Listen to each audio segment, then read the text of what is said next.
Let me ask you all something. Did you play any sports in high school? Chances are, I'm gonna get three different answers. Either A, yeah, I did. B, not really, no. Or C, I haven't reached high school yet. Either way, I think most people know what high school sports are. Now, I know what you're saying. Why are you asking us this? Why are you acting like we didn't read the title of the video? Who are you? I just randomly clicked this video. Well, the reason I'm telling you this is because for a very short time in high school, I was a part of the football team. And it went as bad as you can imagine. And here's the thing though, I'm not really that big into football. I'm a casual fan. And I bet you're wondering, if I'm not so big into football, why did I join the football team? Well, it's because I was kind of asked to join. You see, the average height in the United States is 5'7" or 175.4 centimeters. I'm above average height, and in high school, I was one of the tallest people there. And because of that, different people asked me to join them and play in their sports such as tennis, basketball, or even soccer. One guy in particular really wanted me to join the football team, and during freshman English, he would come up to me and ask if I ever thought of playing for the football team. Basically, he would say the same thing each and every time. Hey, dude, have you ever thought of playing for the football team? Because just looking at you, I can tell you'd be amazing at it. I mean, you have the height and the strength to be an amazing lineman. You should totally try out. I mean, really, try out, man. After he asked me so many times, I eventually thought to myself, eh, why not? Why not just try out? I mean, what's the worst that can happen? Now, before I could even start tryouts, I first had to sign up, and during signups, I noticed how out of place I was compared to everyone else there. It was also during signups that I learned that we had to sell a coupon book for fireworks, of all things, in order for us to get a discount on our equipment. And as someone who was really antisocial at the time, it went really bad. I'm not kidding. I would have to motivate myself just to ring the doorbell. And when the person did open the door, well, well, it went something like this. Excuse me. I was wondering if you would like to sell. I mean, buy a firework coupon. It got so bad, I eventually decided to just buy the last two coupon, just get it over with.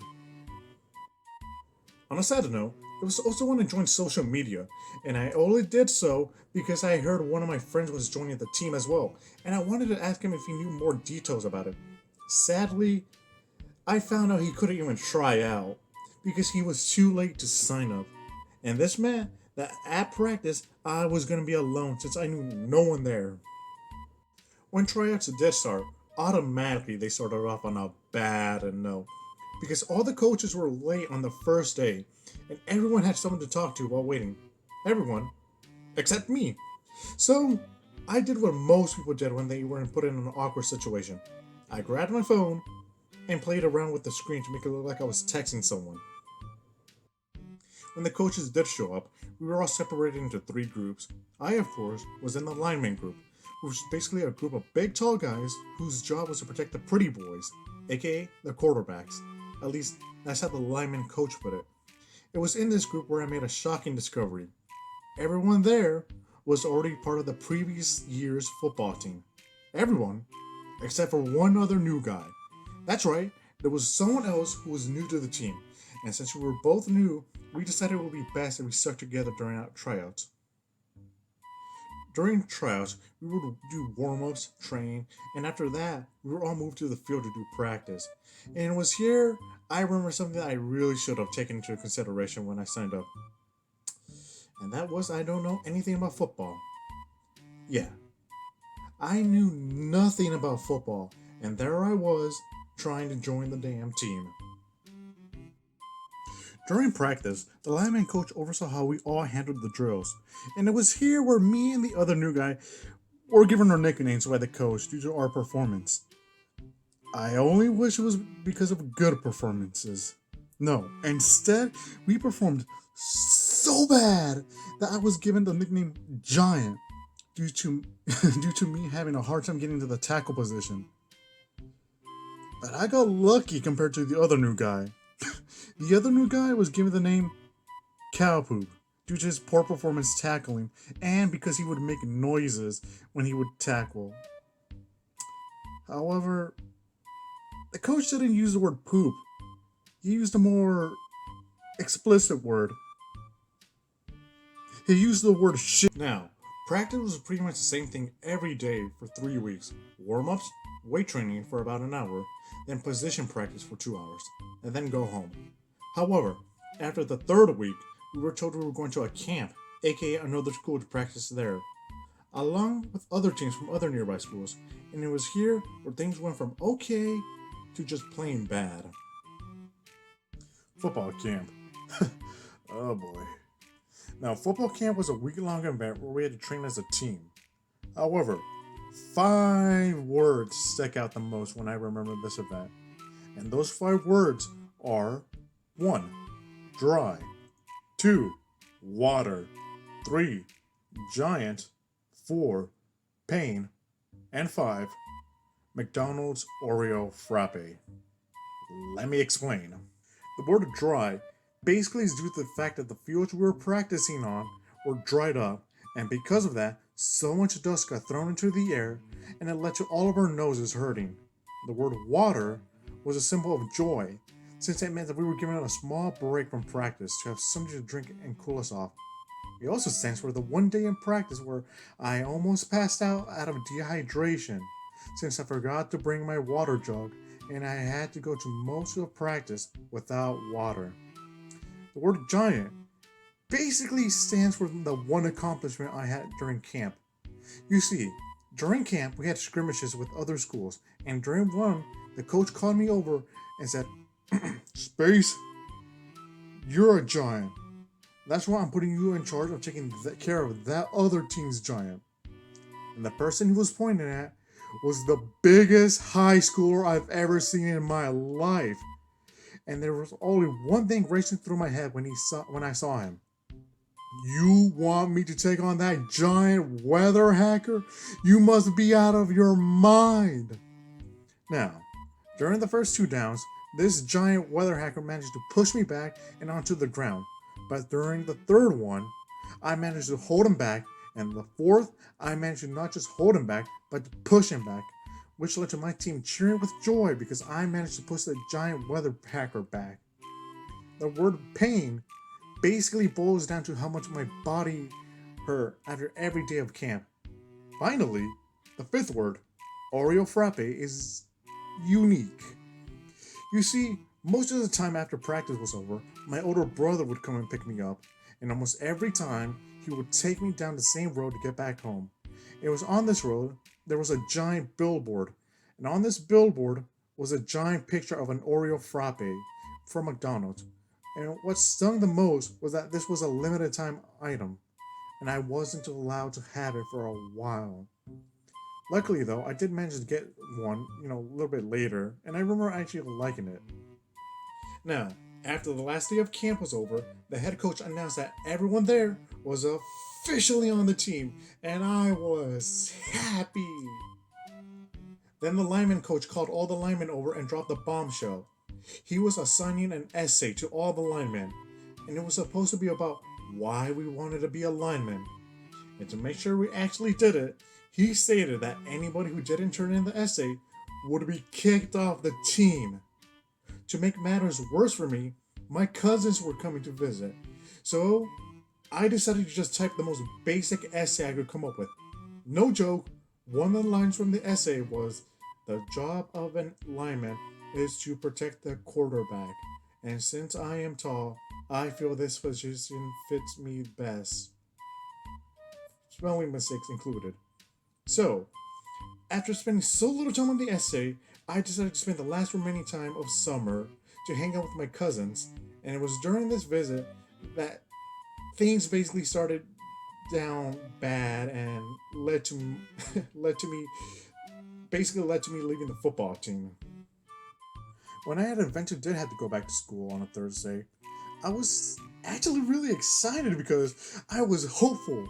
I was hopeful that this year was going to be an amazing year because I had an honors class and football, and this would make my year exciting.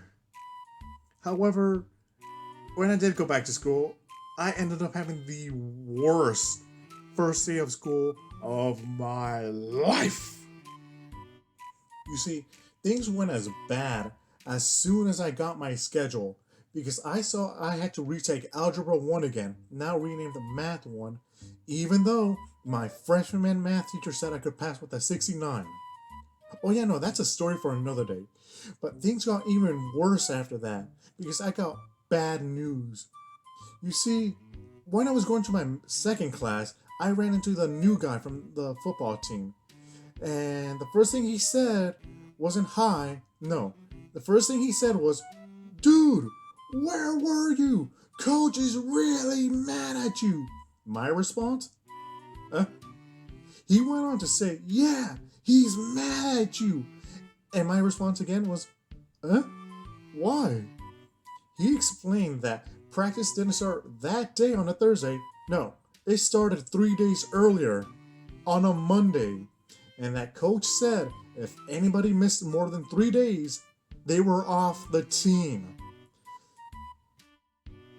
And I bet you're wondering, how did I not know practice started 3 days before school? Well, you see, everyone got a notification that practice started on a Monday through an email. And the email that I used was my older brother's.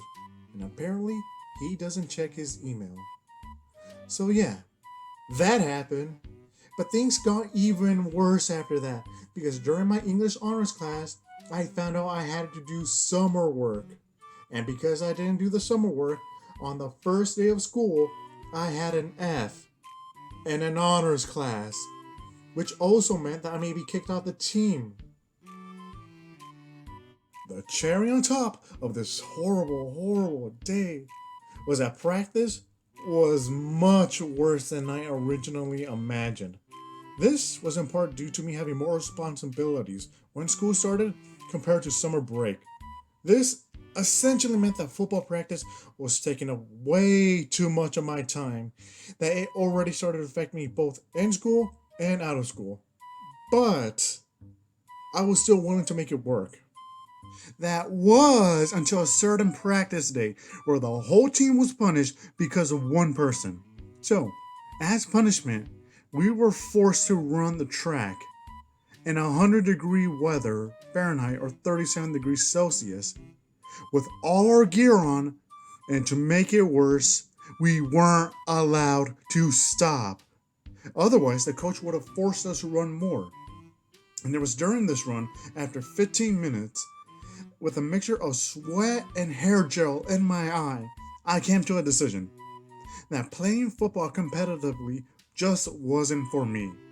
So, I decided that I was going to leave the team. When I said this, nearly every team member around me immediately tried to talk me out of it, but my mind was made up. So, the next day, I told the head coach that I decided to leave, and to his credit, he understood that I had other responsibilities that should have come first. After I left the team, you'd think that would be the end of my association I had with the team, but there were some interactions I had with them after I left. Whenever I saw any person who was on the team, we were always friendly towards each other. However, I think the interaction that stand out to me the most was the two I had with the new guy. You see, a year after I left the team, I met him during lunch, and he tried, and I mean he tried, to explain how I made a huge mistake leaving the team, how being on the team was amazing, how occasionally, the coach puts him in some games. However, his appreciation for the team was completely gone a year later during the final few months of senior year. You see, while I was waiting for a friend, he passed by and we decided to greet each other. And while catching up, he mentioned how after I left the team, things were all right, but he soon noticed how other people who were more friendly towards the coaches were being put into games over him and other people who worked harder. He also mentioned how the coaches became real jerks and how they never appreciated him or other people who injured themselves playing unless they were one of coach's favorite players. But the thing that caught my attention the most was the last thing he said, which was, dude, when you said you were going to leave the team, I honestly thought of doing the same thing, but I decided not to. Now, after spending over half my high school life playing for the high school football team, I can say for certain that I wished I did leave because playing brought me nothing. Look, I'm not gonna sugarcoat this. I did not really like being on the team. In fact, deciding to do football was one of the my dumbest decisions I've ever made since it wasted everyone's time. But I would be lying if I said I didn't enjoy my time on the team. I guess it goes to show you that playing a sport competitively just isn't for everyone. But what about you? Leave a comment down below if you've played any sport or how it impacted your life. And if you didn't play anything, what is one sport you would have loved to try? Also, like this video, and if you'd like to see more of my videos, make sure to just hit that subscribe button and hit that notification bell to stay notified of any of my new videos. Thank you for watching and have a nice rest of your day.